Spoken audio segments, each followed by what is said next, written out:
और आइए सीधा आपको लिए चलते हैं केंद्रीय मंत्री अनुराग ठाकुर की प्रेस कॉन्फ्रेंस में। प्राइवेट सेक्टर कंट्रीब्यूशन और वेंचर कैपिटल फंड लाने का प्रयास किया जाएगा। चैलेंज मोड के द्वारा स्पेसिफिक प्रोजेक्ट्स का चयन किया जाएगा और इसके लिए भी 400 करोड़ रुपए का प्रावधान किया गया है।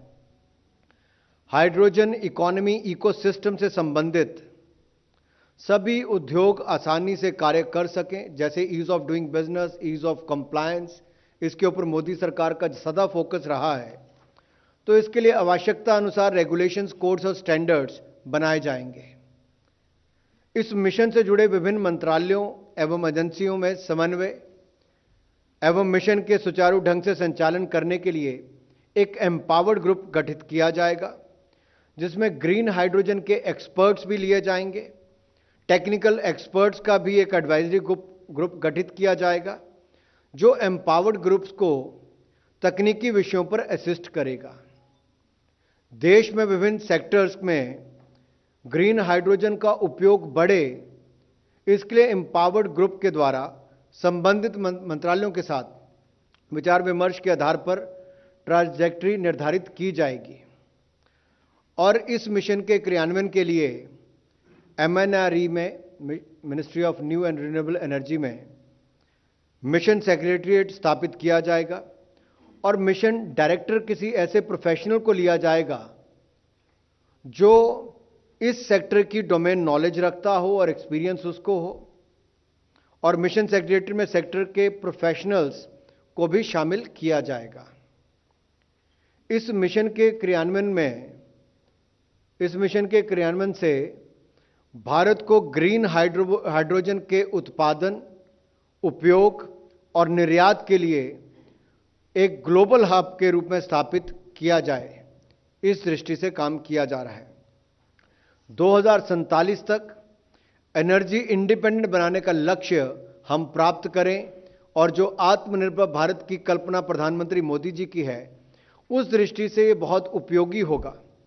चाहे टेक्नोलॉजी की बात हो, इलेक्ट्रोलाइजर्स मैन्युफैक्चरिंग की बात हो या ग्रीन हाइड्रोजन बनाने की बात हो, इन तीनों ही क्षेत्रों में भारत आत्मनिर्भर होगा और ग्लोबल हब ग्रीन हाइड्रोजन का भारत बनेगा। ये बहुत बड़ा कदम, आज एक ऐतिहासिक निर्णय मोदी जी की सरकार ने लिया है, नेशनल ग्रीन हाइड्रोजन मिशन की मंजूरी देकर। अब 2020 तक ग्रीन हाइड्रोजन की कुल डिमांड ग्लोबल की जो होगी, हमारा प्रयास है कि हम उसका कम से कम 10% भारत के लिए लाएं। इससे कुछ लाभ क्या होने वाले हैं? अगर मैं एक्सपेक्टेड डिलीवरेबल्स की आपके लिए बात यहां पर करूं तो क्या क्या दिखते हैं आपको? जहां एक और 50 लाख टन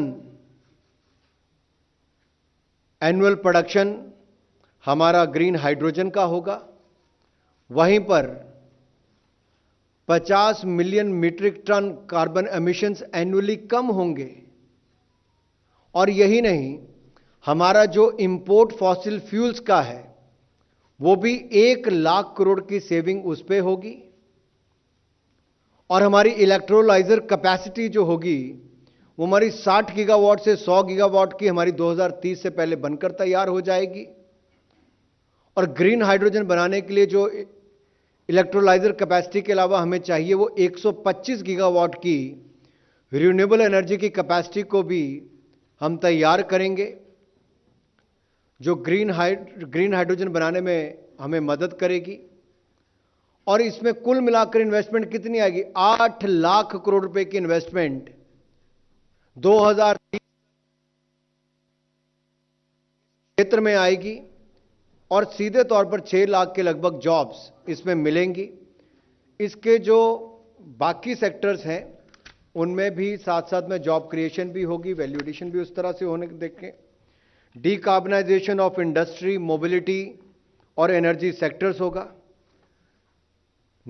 आयात करने पर और कमी आएगी, आयात करने में आत्मनिर्भरता को बल मिलेगा और फॉसिल फ्यूल्स की जो हमें रिक्वायरमेंट विदेशों से रहती है उसमें भी कमी इसमें आएगी।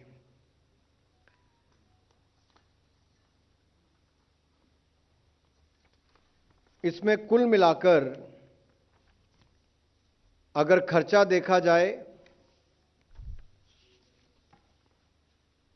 19,744 करोड़ रुपया 19,744 करोड़ रुपया नेशनल ग्रीन हाइड्रोजन मिशन के लिए मंजूरी आज की गई है।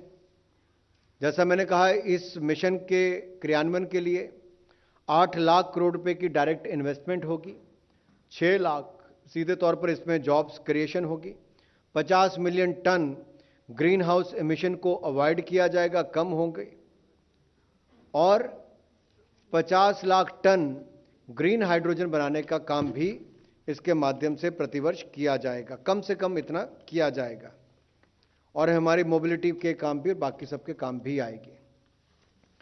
दूसरा निर्णय जो है वो भी एक ऐसे क्षेत्र में है, जैसा मैंने आपको अभी बताया रिन्यूएबल एनर्जी के बारे में, तो रिन्यूएबल एनर्जी 2012 तक भारत में 68,274 मेगावाट थी, जो बढ़कर 3,69,651 मेगावाट हो गई है। ये अपने आप में दिखाता है कि मोदी सरकार ने रिन्यूएबल एनर्जी पे किस तरह से काम किया है, जो हमारी एनर्जी रिक्वायरमेंट को भी पूरा करती है, और एक तरह से पावर की कॉस्ट भी कम आई है, एनर्जी जो हमारी रिक्वायरमेंट है उसको भी पूरा करने का काम किया गया है, और जो ग्लोबल स्तर पे भारत को एक नेतृत्व देने का काम करना था वो भी करने का काम किया है। दूसरा निर्णय भी पावर मंत्रालय से जुड़ा हुआ है, जहां 382 मेगावाट के Sunni dam hydro electric power project जो हिमाचल प्रदेश के लिए मंजूर किया गया है। तो आत्मनिर्भरता की तरफ कैसे बढ़ रहे हैं? कैबिनेट की हुई बैठक में बहुत महत्वपूर्ण फैसले लिए गए, जिसमें ग्रीन एनर्जी और ग्रीन एनर्जी सेक्टर में किस तरीके से भारत आगे बढ़ेगा, इसको लेकर फैसले लिए गए, और उसी की जानकारी कैबिनेट मंत्री अनुराग ठाकुर आयुषी देते हुए नजर आ रहे थे इस वक्त।